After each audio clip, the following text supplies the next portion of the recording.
Having a defined color palette for your home may sound intimidating, but with some simple tips and guidelines, creating that dream look in your home may not be that difficult. We chat to interior designer Dylan Thomaz, a good friend of ours, on how to create a dream color palette for your home. As always, so good to have you with us. Great to be here.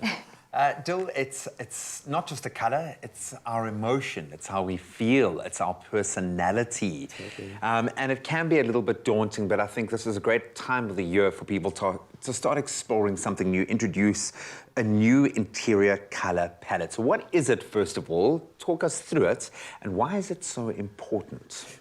Great question, and I think everybody wants change now, and I think for us it feels like we've missed the summer because of COVID, right? So everything's feeling light and bright.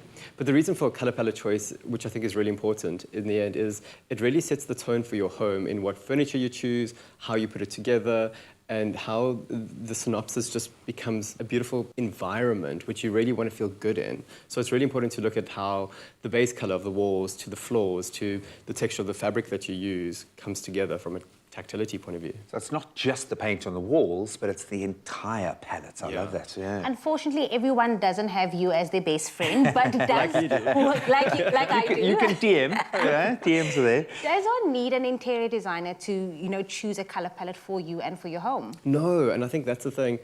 Interior designers seem like a luxury, and it's really not, because I think in the end, how you feel in your home is so important. And I think we don't, now with COVID even more so, it gives emphasis on us being at home and how our homes need to reflect who we really are versus just we have a couch in our house kind of thing.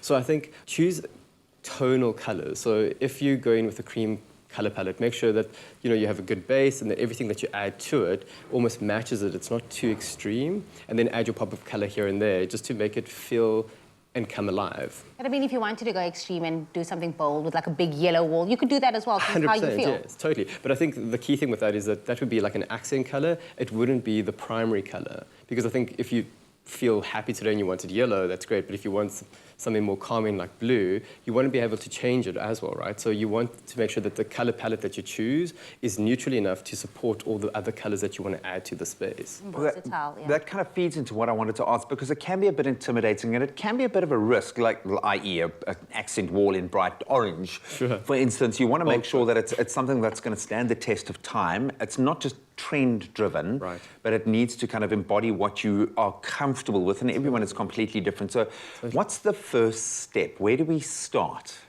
The first step is know what your style is. And if you don't know what your style is, go onto Pinterest, put a couple of pictures together, and because I think this is the other thing, is like when you look at the imagery online, to make sure they all have the same tone of voice, so they all look similar, because you don't want this like really bad matric dance dress where it's like, it's like do something simple and then stick to that, and then add the color and the texture to it. Like adding a pop color from a scatter cushion point of view just lifts the room, but the couch is a neutral tone, makes it far more timeless, right? So you won't get tired of it. So it's about choosing that sort of thing. But definitely start with Pinterest, I think, and then make sure you keep it really simple, and then you slowly add to it. Layers. As an interior designer, what are some of those trendy color palettes you are seeing or maybe using right now?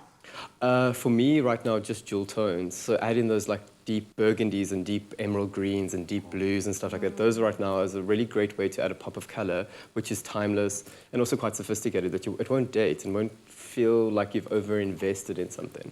I love that. And I think bringing the outdoors in, I think a lot of us are feeling the need for that. We want those deep greens, the blues, things that are a bit more natural.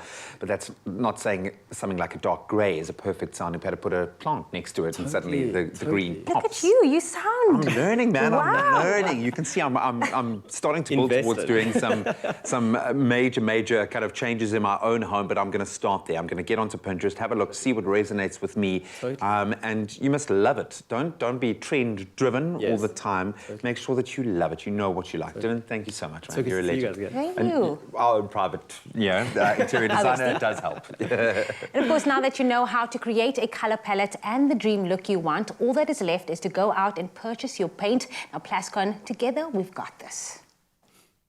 Join Expresso this spring to stand a chance of winning a 4,000 Rand PLASCON voucher weekly as we ask how you colour your life. Is it the cherry red in your ride, maybe the burst of new blues from your garden, or the sunsets and seascapes of a favourite getaway?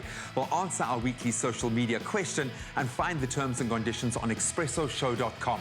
Then colour your life with 4,000 Rand paint vouchers to be won all spring on Expresso.